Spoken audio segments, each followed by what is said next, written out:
महावीर एवं बुद्ध की पावन धरती बिहार, जिसकी लगभग 89% आबादी आज भी गांव में रहती है। शराबबंदी से पूर्व राज्य के ग्रामीण इलाकों में रहने वाले अधिकांश गरीब परिवारों में आर्थिक बदहाली, बेरोजगारी, बीमारी और घरेलू हिंसा का मुख्य कारण था परिवार के सदस्यों द्वारा शराब या ताड़ी का सेवन। शराबबंदी के लिए यहाँ की सशक्त जीविका दीदियों ने कई बार आंदोलन किया और अंततः जीविका दीदियों की मांग पर राज्य के माननीय मुख्यमंत्री श्री नीतीश कुमार के द्वारा पूरे प्रदेश में 1 अप्रैल 2016 से शराबबंदी की घोषणा की गई।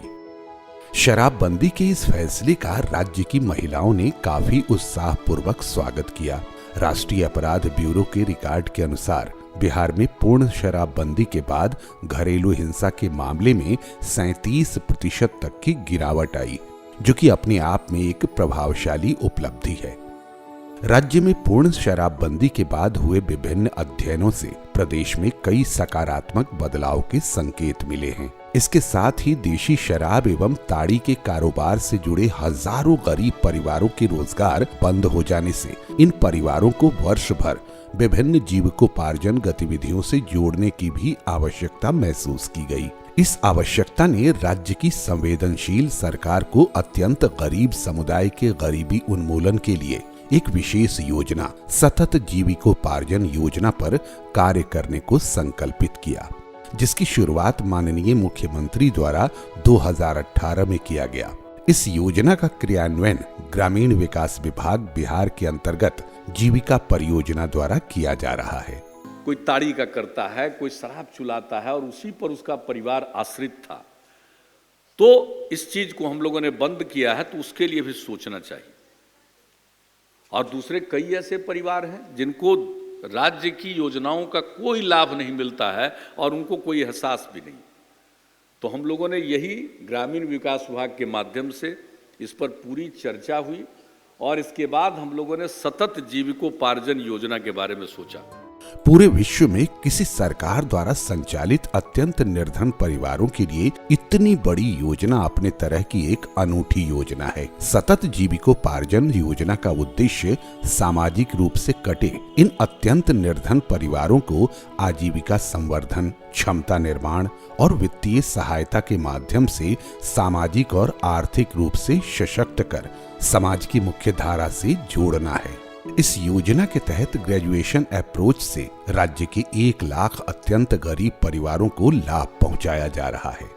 इस योजना का लाभ सही मायने में इसके जरूरतमंद परिवारों तक पहुंचे, इसके लिए अति आवश्यक है कि लक्षित परिवार की सही पहचान हो सके। इसके लिए जीविका के स्थानीय सामुदायिक संसाधन सेवी दल CRP टीम द्वारा क्षेत्र भ्रमण एवं सामाजिक मानचित्रण कर जीविका ग्राम संगठन के सदस्यों एवं ग्रामीणों की सहभागिता से अत्यंत गरीब परिवारों की पहचान की जाती है।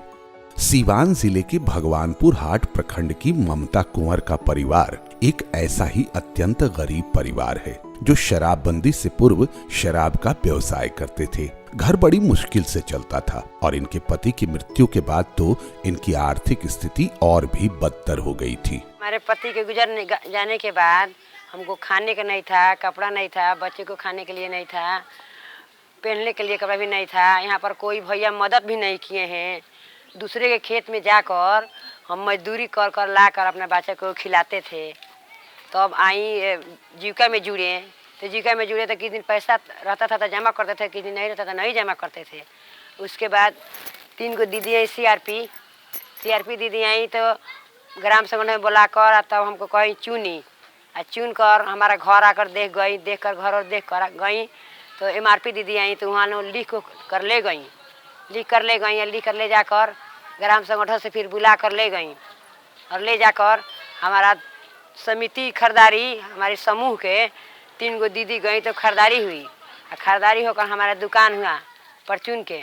लक्षित परिवारों का सूक्ष्म नियोजन कर परिवार की मांग, उनकी क्षमता, गांव में उपलब्ध संसाधन एवं अवसर का आकलन कर उन परिवारों के लिए उपयुक्त रोजगार का चयन करती है। मेरा नाम पिंकी देवी है, जेवाई के सदस्य। पहले मेरे पति रहते थे तो चाय बेचते थे, चाहे सब्जी बेचते थे तो उससे गुजारा होता था। पति डेट किए तो बड़ी परेशानी, ऐसे भी रहते थे ना तब भी परेशानी था। दारू पी के तो मारते पीटते थे, अच्छा से बाल बच्चा के भी नहीं रहने देते। दारू के चलते वो बर्बाद कर लेते। ये में चुनाए हैं, जैसे हमको गोतनी सब है तो देखी परेशानी तो हमको चुनी है। जब भाई से गाय मिला हमको, गाय लिए ना तब फायदा है।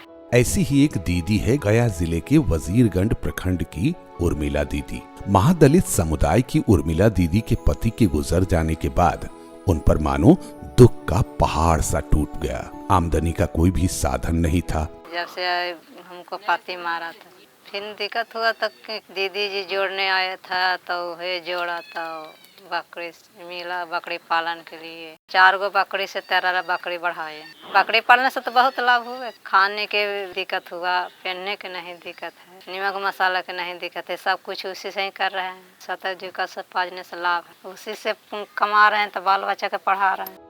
जीविका द्वारा हर लक्षित परिवार को स्वक्षमता विकास प्रशिक्षण दिया जाता है, जिसमें उनकी इच्छा शक्ति की पहचान, उन्हें खुद के पैरों पर खड़े होने के लिए उत्साहित करने के साथ उनके लिए चयनित आर्थिक गतिविधि को सफलतापूर्वक चलाने का गहन प्रशिक्षण दिया जाता है।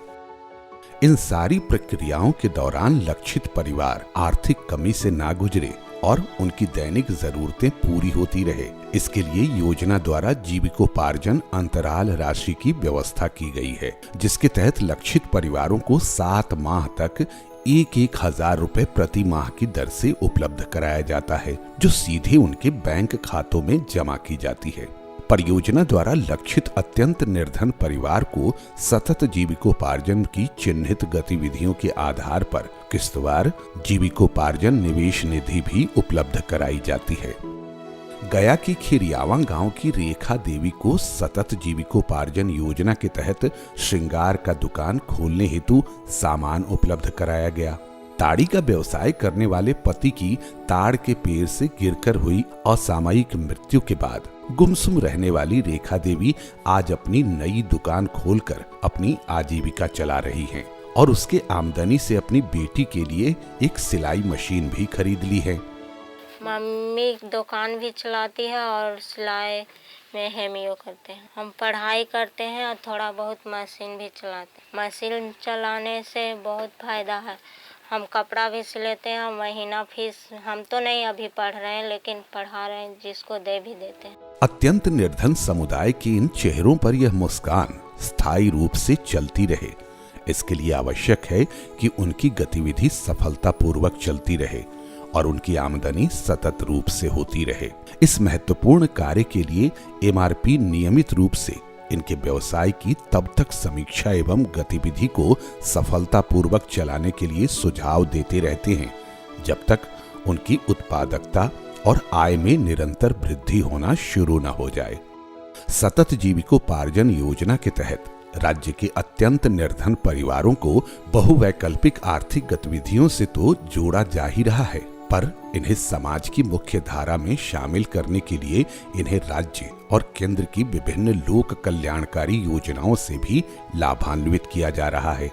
अब तक 1 लाख लक्षित परिवारों का चयन कर इस योजना से लाभान्वित किया जा रहा है एवं औसतन 33,000 रुपए प्रति परिवार जीविकोपार्जन निवेश निधि भी प्रदान की गई है। आज ये सभी परिवार बहुत खुश हैं कि सरकार ने शराबबंदी कर परिवार एवं समाज में खुशियां तो लाई ही है, साथ ही साथ आमदनी के नए विकल्प का सृजन भी किया है।